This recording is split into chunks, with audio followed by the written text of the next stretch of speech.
Okay, welcome back to Mr. Chimchik's class. Um, we're going to be learning how to book our shingles and to a staggering fashion, and then we are going to install them. Okay, so the first course of shingles, so every layer is called a course. The first course we start with a full size, so that's going to be my first one in the book. The next one we're going to take 6 inches off. All right, so every time, it's staggered by 6 inches, going up every single course. So all I got to do, I actually like uh, using a large square to cut. It kind of just makes it easier. Just don't use your best one because you're probably going to get tar on it on a hot day. It's not that hot in here, so I'm not worried about it, but just word to the wise, you're probably going to get some tar on your square cutting shingles all day in the hot weather. All right, so one thing you want to recognize is that this is going to be, all right, I'm starting from left to right, so left to right here. All right, from my perspective. So I make sure that I cut the right side. All right, and I want to leave my left side, my good edge, all right, for my starting. If you mess it up, it's okay, but it's just something to be aware of. So how I don't mix this up is instead of flipping it like this and getting all confused, I just flip it like this, all right? So this is still on the right side. So all I got to do, all right, I just take my square, all right, mark it with my knife, all right, little crow's foot at 6 inches. 6 inches is also half the tab. So that's another reason why. All right, and then I just cut. I just break it off. All right, so that's my first. And you can see, all right, when I install it, all right, ooh, I actually made that. I had to cut it the other side. That's okay. That's a common mistake. It's early in the morning. I'll use that. I actually want to cut the left side. I'm getting all goofed up with the camera. That's okay. I actually want to cut this side. All right, so it's staggered with the shingles. It's good to make mistakes on live camera sometimes because I want to put the shingles like this. All right. So I actually do want to just flip it over. All right, like this. But I'm actually going to cut this side. All right. So I'm going to mark that again at 6. I just use my knife. I mean, no big deal. Line this up. Now it's all coming back because I was like, man, I don't have that big of an edge using the tab. But now I do.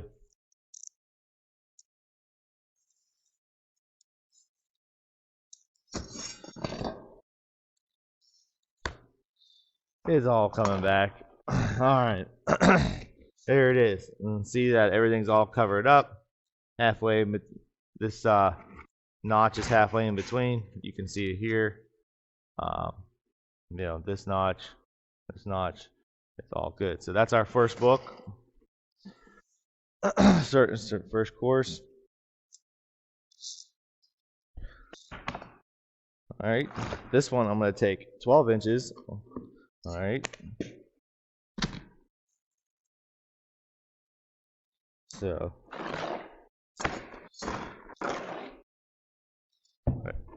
just going to flip it over. And I'm just going to right in the middle. I really don't have to measure because I know that right at that tab, all right, so you see the tab, that if I cut this, all right, off in the middle, that's going to be 12 inches off.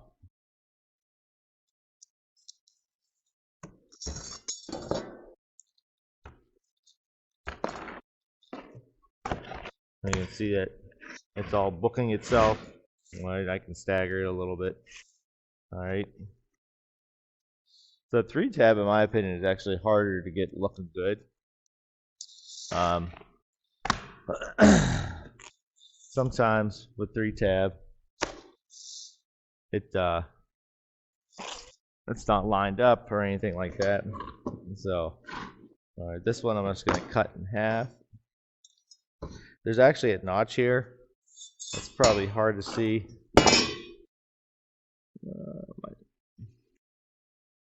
Right here. There's a pre-made notch, and that is the halfway on your shingle. Probably hard to see, but there is a little notch. All right, and that's just telling you that's the halfway point on your shingle. All right, so I'm just going to use that as a reference. I'm just going to cut the shingle in half.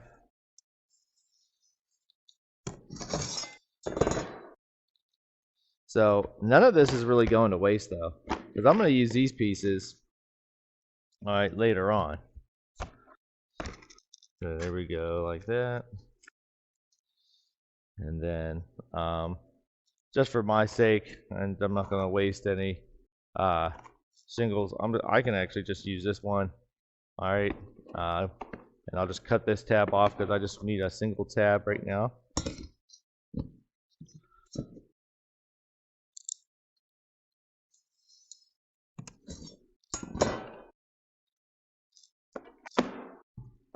All right. And my last one is I just need half a tab, which hopefully this is what this should be at 6 inches. I did have a tab over here that I'm going to use. I just kind of scavenge and try to save as much as I can. Now I have all these pieces, so I'm just always grabbing a new piece. So I'm just going to cut this one in half because my last one is at 12. So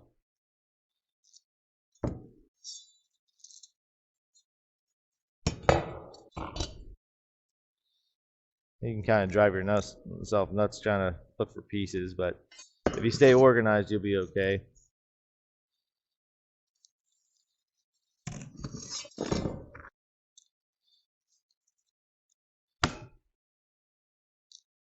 All right, there it is. There's my book. All right, and that's so all the joints are staggered, and I like to keep them nice and neat when I cut them. Usually, you're gonna have someone be the cut person for you, and they're gonna create one of these, and they can just keep on creating them as much as you need them. So we're gonna move over and install these. Okay, one thing important to note about shingles is it's kind of color coded and coordinated. All right, so this is the color of our actual shingle. Above the tar line, all right, that is just, it's usually just black or something like that. All right, where the color is, that's our reveal. All right, because our other shingles are actually going to go where that color change is. So 3-tab shingles in general have what we call a 5-inch reveal. All right, it could be a little bit more, but it's usually a 5-inch reveal. So maybe a full size tab might. All right, so if you're looking at it, all right, and you put the shingles to that notch, from here to that notch where that other layer goes is 5 inches. Okay, so I want my first course of shingles to be about half to a quarter inch. I usually go 3/8. All right, so what I can do, all right, I can just subtract the math. All right, 5 minus 3/8, so 4 5/8. I'll make a crow's foot. All right, but that's if you're going up. But you want the first one, you're actually going to want to measure the size of your shingle. All right. So these are 12-inch shingles. All right. So what I'm going to do is add or subtract 3/8 from 12, so 11 5/8, and that is going to be my row. All right. I'll put it on my, so 11 5/8. All right. And I'll go down here, 11 5/8. Yeah.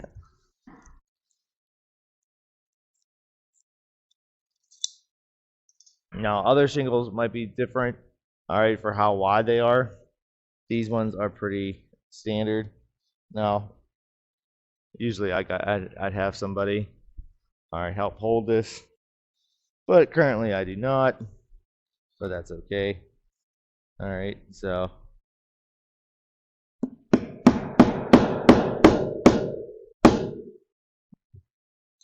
a nail will work.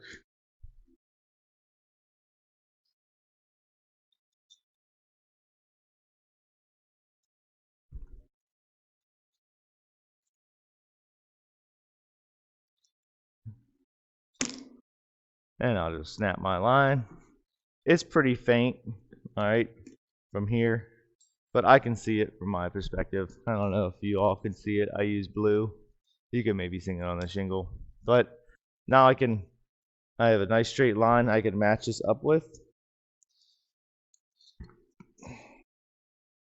Right, to keep my courses. Now some people like to snap vertical lines. All right, I can do that with the first one. These are 36 inches, so I'll take three. I also want it to overhang 3/8 on this side, so I'll go 35 and 3/8. Or 5/8 rather.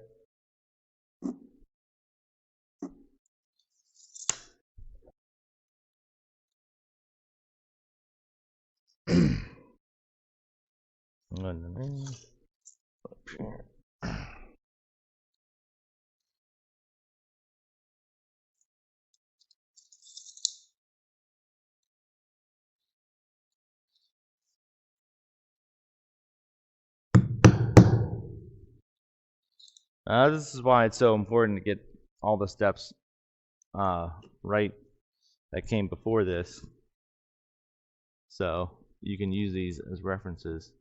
All right, I'm just gonna came right off there.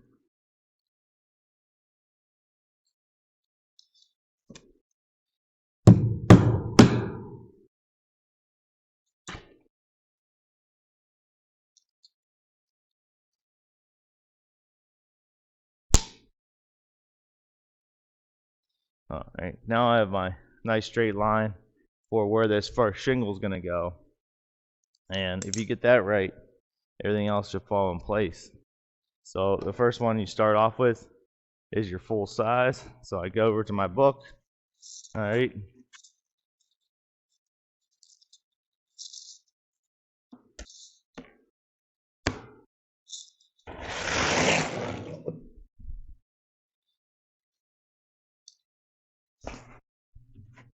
I have my line snap, so it makes it pretty easy to install.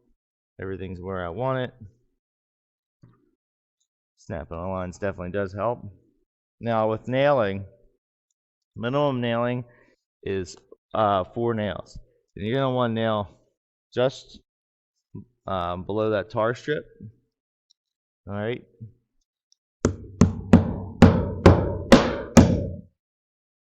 And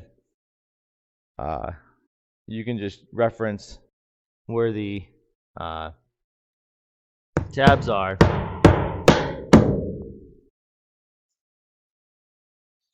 If you're just going to nail 4 nails. High wind areas, you're going to nail it 6 times. All right.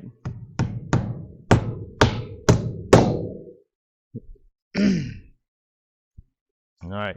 So then I grab my next. I'm just going to grab the whole book now.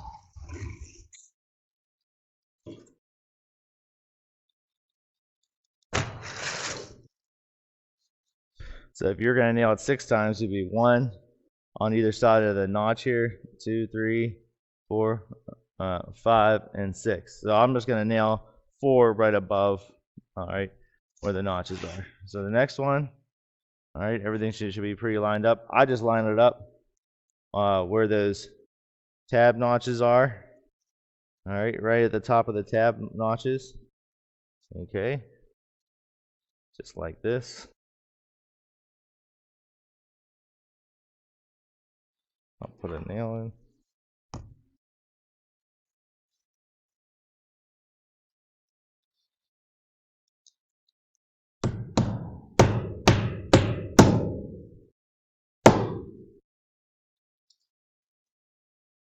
It's important to get these first rows courses correctly installed. If you don't, you're going to be fighting it the rest of the way. So even the second one, I like to put at least 4 nails in.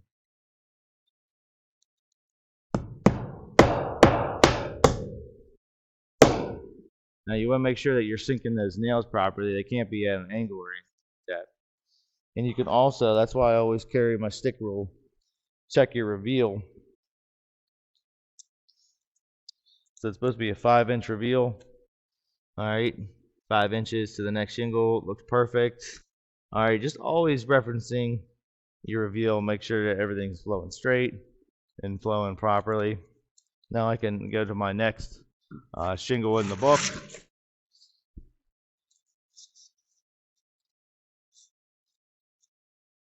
Line it up here.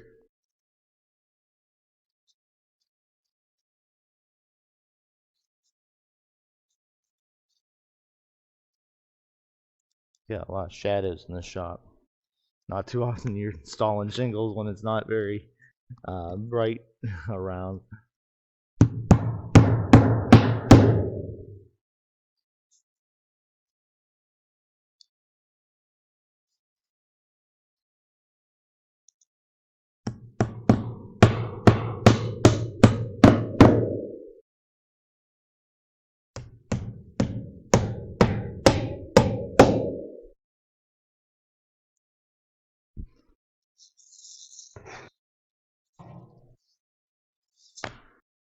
And you just kind of keep moving on here.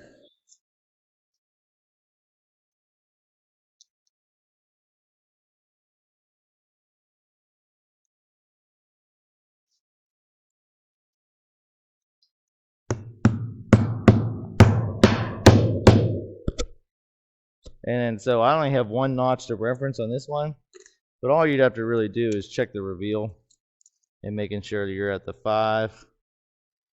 Alright, there it is. And that's at 5. And that's how I do it.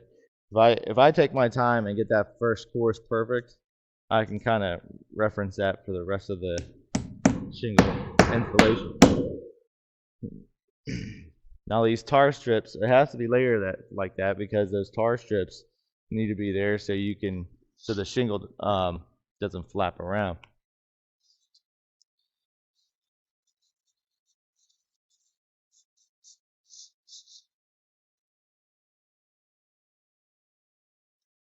So this one, let's check my reveal.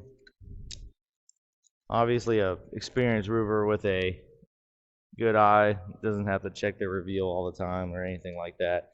I guess you could snap your lines if you really wanted to, especially on a larger roof. You want maybe instead of just getting your first course right, get your first 1, 2, 3, 4, 5, 6 books right, and then you'd be okay.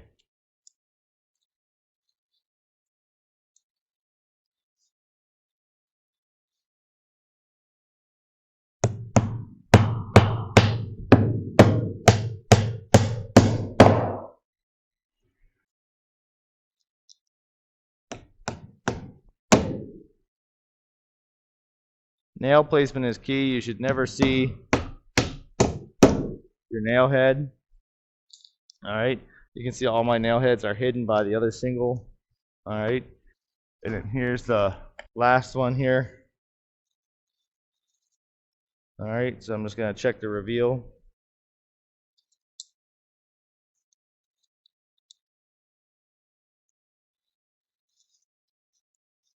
That's 5 right there because I have no tab to reference. There it is right there. Oop, moves a little bit.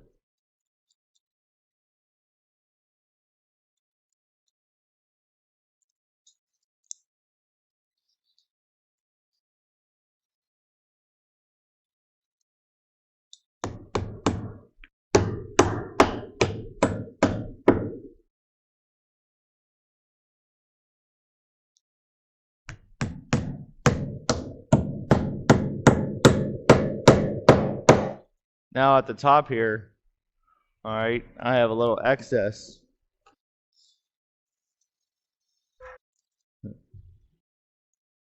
see that book here.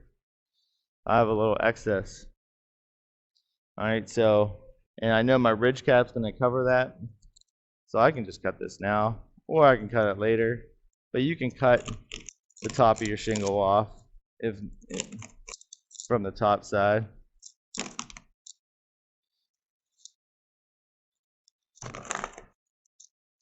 Just like that, because I don't want it overhanging there. Alright, so that actually worked out pretty nice. Looks good. And really all you do from that point on is you grab full-size shingles.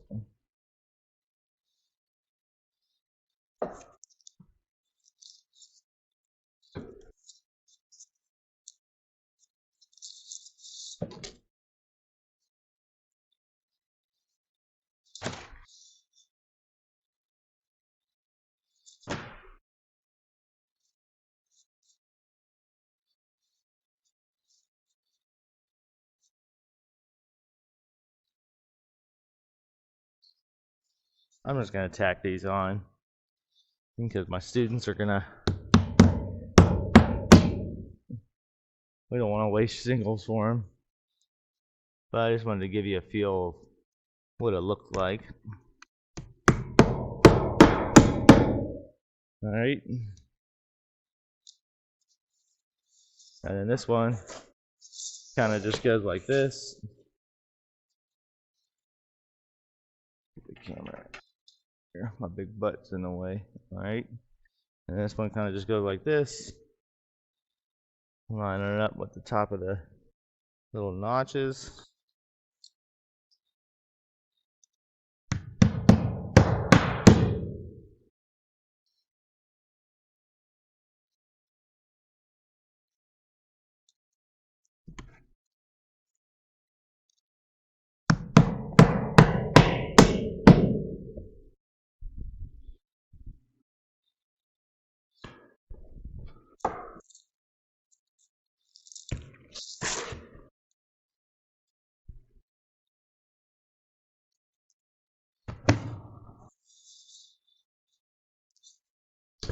And you just kind of go so on and so forth.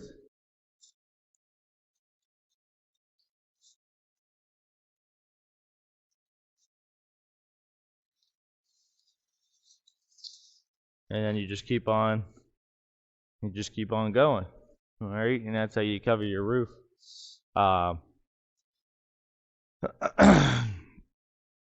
then once you're at the end, all right, you got to cut your pieces. So I'll grab a spare piece here. All right. So this one would just require like a little piece. All right, say like this. All right, and maybe this one needs a little bit more.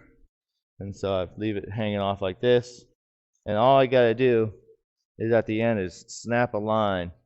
And I would cut all these pieces off at one time so it'd be one nice straight edge.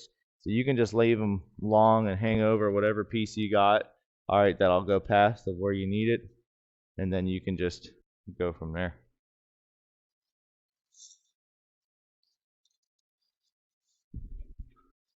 All right. This concludes, all right, putting the shingles on. Next will be putting the ridge cap and putting, all right, and shingling a dormer.